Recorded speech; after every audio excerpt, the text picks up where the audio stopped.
Ba ba ba ba ba ba ba ba ba ba. Ya da da da be dip shooby doo wee. I haven't had the radio on. Stupid copyright stuff. Blah blah blah blah blah blah blah blah. Yeah. I wanted to talk. I wanted to share my little story about. Oh, the freeway's gonna end. Oh my goodness. Time to Thelma and Louise this shit. I wanted to kind of give a little summary of how I ended up purchasing my first Hearse here. That yes, I'm still driving in, and yes, I'm still on my way up to my brother's house, and a lot of. I started my search back in 2016. What is happening right now? I'm sorry. I started my search back in 2016. I had like $3,000 saved up. And I was like, well, that's a pretty good amount, I think, for a used coach. And so I started my search. I was doing the internet search like everybody probably does these days. But I was using Craigslist and eBay and Facebook Marketplace, other random sites, I guess. Baines, I think, was another one I was checking up on, and all these other like coach lots, I guess. I ended up finding one on Craigslist. It was listed for $2,000. I don't remember what year it was. The car, I mean. I want to say it was like an 86, 88, 90, somewhere around there. It was still a wide body style, it wasn't. It was definitely before 92 or 93.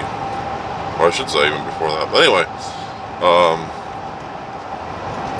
so like I said, it was listed for 2,000. I only had 80-some thousand miles on it. I was like, well, this is pretty cool, I mean, it was kind of done up, a little gaudy, and by gaudy I mean it wasn't something I would have wanted it to look like. But I think for the price, I probably could have just gave it another paint job or something. I think it had like blue flames on it or something.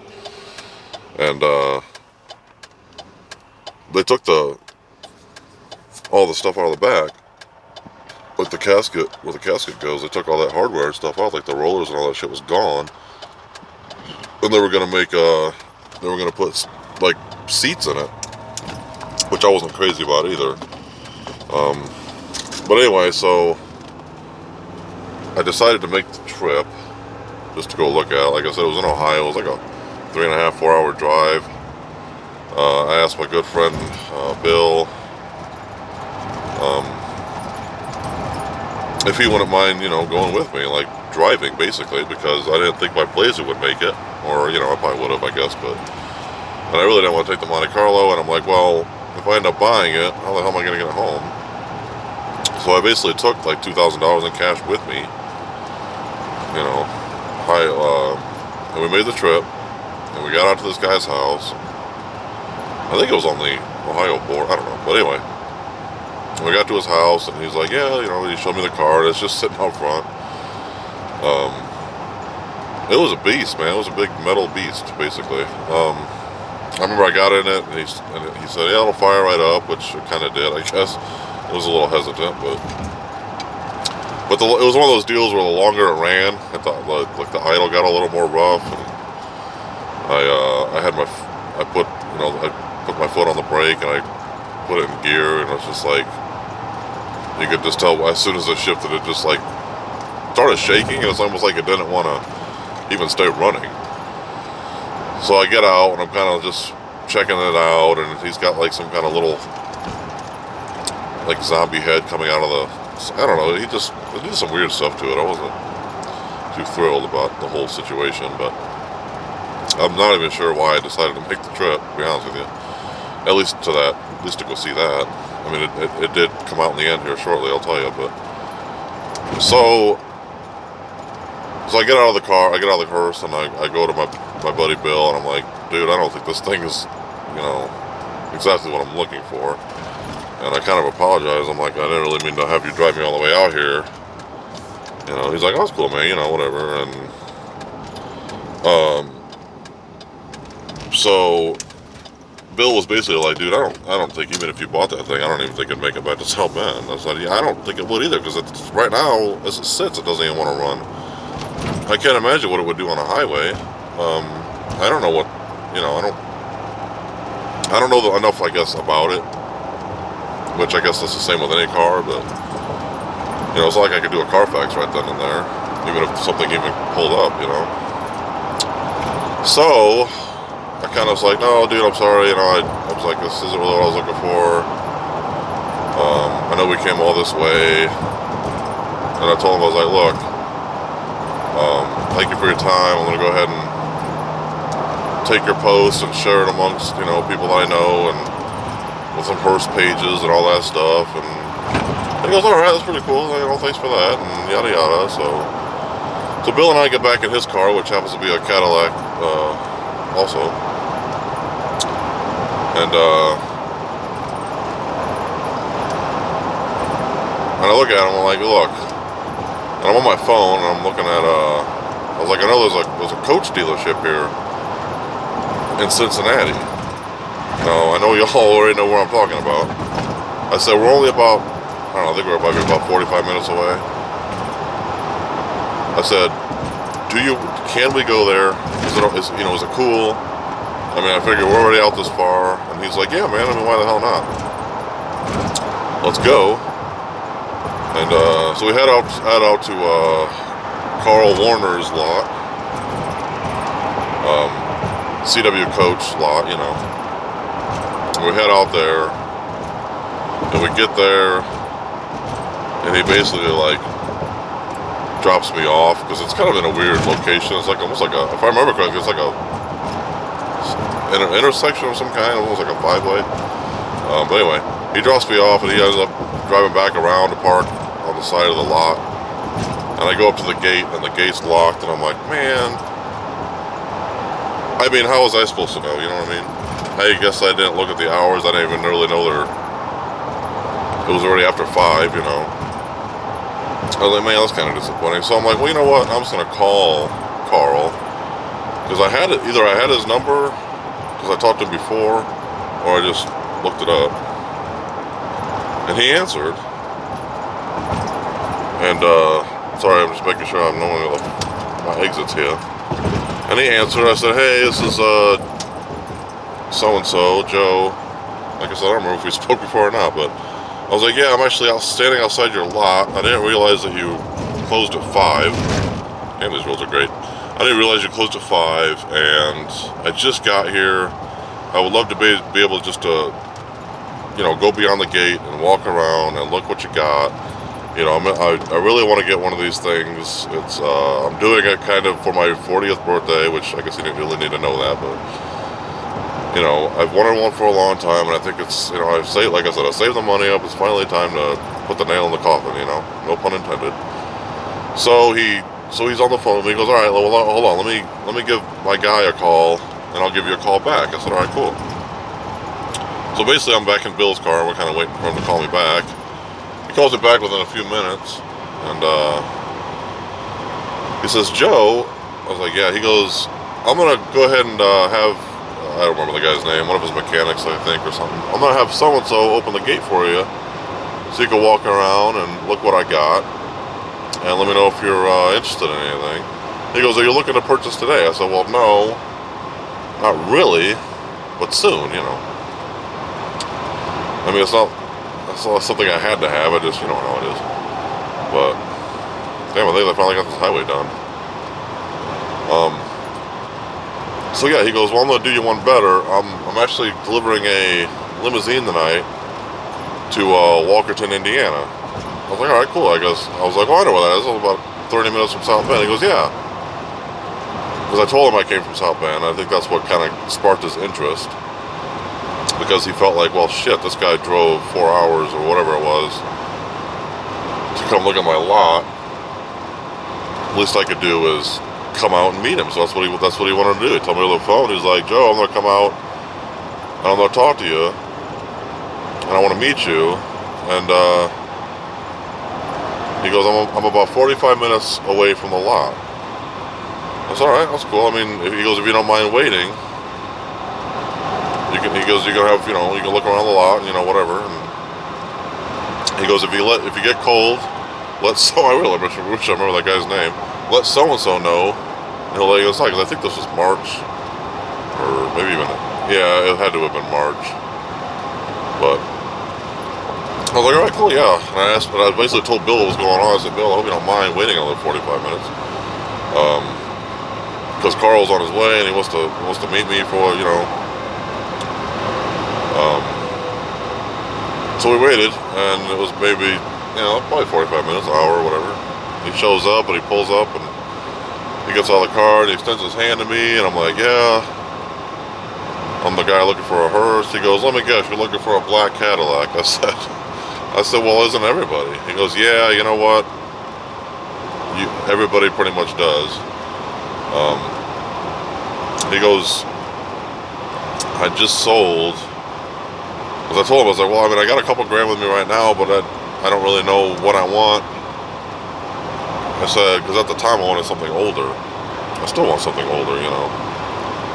But, so, he goes, well, I just sold an 88 Cadillac to a couple of high school girls, college girls, whatever.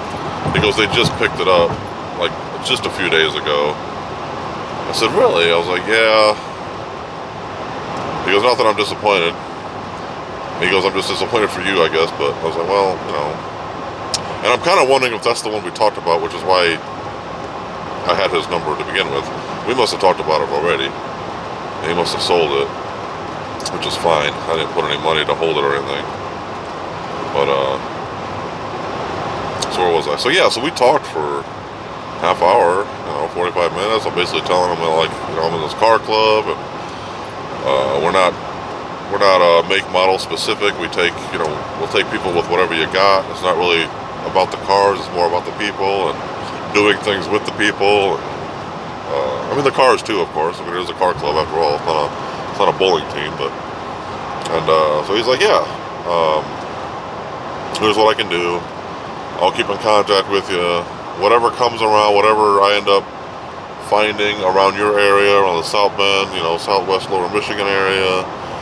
He goes, I'll let you know, and you can even head out there and look at it before I even see it, and see if that's something you want to, if that's what you're interested in. And he goes, or I can, whatever I pick up around here, I'll make sure to share and send you pictures of what I've got, or what I am getting.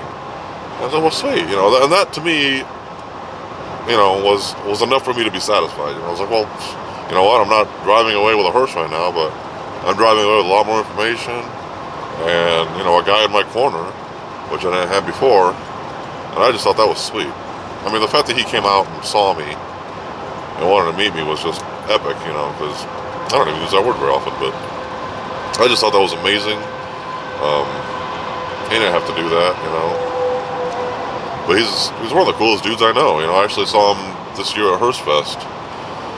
He came out with Tim, who's part of the story too, I guess. Oh, Coca-Cola truck. Hold on, I gotta hijack this guy for some cinnamon Coke. Think I can? I don't know if you guys see it, but anyway, so yeah, so we head back to South Bend via going through Fort Wayne, just so we can go to the Tilted Kilt, because the one here in Mishawaka closed down years ago. Ooh, there's a light show going on. Ooh, someone's in trouble. Ooh, there's been an accident. Those are the best mints. Anyway, so actually they're not. They're terrible. Anyway, back to the story. I'm sorry. So like I said, we went back through Fort Wayne, went to the Tilted Kilt, got some nachos and some beer and a burger or whatever the hell. I paid for Bill's meal. We get back to my house. I was like, Bill, look, you drove all this way for me. Least I could do is pay you in some gas money. I offered him $100. He's like, no, just here. And he gave me a 20 back for some reason. He only wanted 80. I don't know if he was tracking mileage or what the hell he was doing, but so I'm home and I'm like, all right, cool. You know, like I said, I feel good about this. And So I don't know, a week or two probably goes by and I'm getting texts from Carl and he's showing me pictures of this and that, and I'm like, that's okay, you know, like, that's pretty cool, and, you know, he's like, I'm just, you know, like I said, I just want to give you first dibs because it'd be beneficial to me, this is how he put it, to have a car delivered to your house as opposed to having a car delivered to my lot and then again delivered to your house, or, you know, however you end up picking it up. So yeah, I mean, that's obviously the logical thing to do. So so like I said, I don't know, a couple weeks went by and I'm still doing the Craigslist thing, and I ended up seeing Bella here when I'm driving again, my black 98, on a Craigslist post. Some guy in Walkerton selling her, asking 37, I think, for her, 37.50 or something. So I was like, well, cool. I'm gonna go ahead, since it's close. I'm gonna go ahead and give this guy a call and see when I can come out to check it out. So I did that, and I ended up calling him on a Wednesday, and I think I ended up going out there on a Thursday before work. Needless to say, I never made it to work that day. I had to text the boss and tell him, it's like, yeah, I kind of screwed up my time here. But so I went to Walkerton. Ends up the guy works at a funeral home, Nosbaum Elkins in Walkerton. Guy's name is Tim. Hell of a guy. He's one of my buds. I mean, I consider him a friend now. Maybe him more than me, because I did buy 2 cars off of him already. But spoiler alert, I ended up buying this car from him. I walked into the funeral home and I was like, yeah, this is so and so. I'm here to look at the 98 you got out back. He's like, all right, cool, you know. And I basically told him my Carl story. I was like, yeah, I went to Cincinnati and I was looking at this guy's lot named Carl, and yeah, he goes, yeah, I know Carl. Him and I go way back. I've known him for, 20-some, 30 years. I was like, oh, really? He goes, yeah. He goes, he was actually supposed to deliver me a limousine that night, but he ended up running late. I said, oh, well, did he show up at all? He goes, yeah. I was like, oh, well, that's good, right? He goes, well, yeah, but now that I'm putting 2 and 2 together, he goes, you're the reason my limousine showed up so late. I said, hey, man, if it's any consolation, I'll buy that car off of you for 35 instead of 37. He goes, dude, to be honest with you, this isn't even my car. It's Carl's car. I just went to Chicago with a buddy of mine to go pick it up, and I figured I might as well try to sell it here before I drive all the way to Cincinnati. See, the brain meats is working. So I think I ended up, on that Thursday, I took it for a drive, and I fit in it, I felt comfortable in it. And, we basically just drove around Walkerton, and I remember I was like, well, I told him, I was like, well, I got 3,000 saved up. I'd have to basically wait to get you the other $500, either Friday, because the banks were closed, it was very late on Thursday, either Friday, or unless you just want me to sit through the weekend, excuse me, and we could do it first thing Monday. Well, I think I ended up going there on Friday. I actually don't remember what day we ended up doing the deal when I actually took the cash, but I remember I gave him that $2,000 I had on me, just as kind of a down payment. And I guess c'est la vie. That was the end of that. I remember I took my I drove to Walkerton. I didn't take anybody with me. I had to. I paid for the car. I don't know why I'm redoing this all over again, but yeah, I gave him the cash for the car, and he's like, well, Carl has the title in Cincinnati, so you're gonna have to wait for them to mail you the title. I was like, all right, that's cool, So I was like, well, how the hell do I get this thing home? And he goes, well, you just drive it home. I was like, well, I don't feel comfortable driving a non-plated horse, 30 minutes home. And now that I think about it, it's kind of dumb. I mean, I guess I had a certificate of, like a deed of sale with me, whatever the hell you call it. But, so I ended up talking him into basically delivering it for me. So he basically drove it, and then we met conveniently at another funeral home here close to my house. St. Joe Funeral Home, I think. Pardon me, jeez. So we ended up meeting there. I'm like, well, just follow me, meet me at the funeral home and you can just follow me. And I remember when I saw it, I was sitting in the funeral home parking lot and I saw the hearse pull up. I'm like, I can't believe I just bought that damn thing.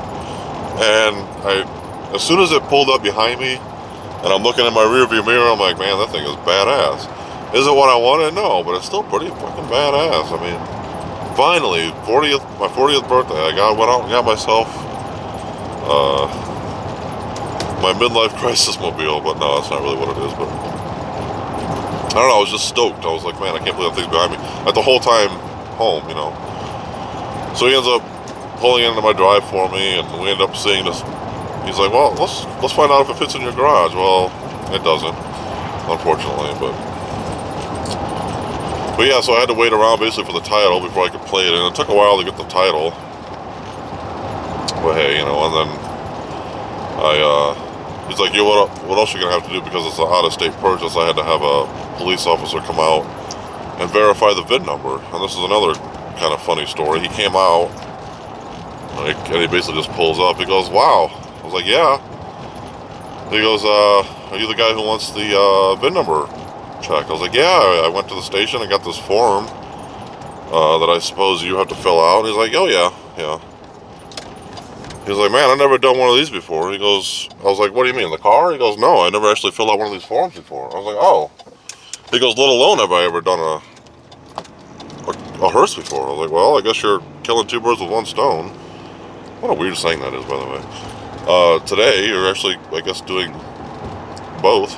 There'll be something for you guys to talk about later at the station, So he fills out the thing, and I ended up having to take that to the DMV, I guess.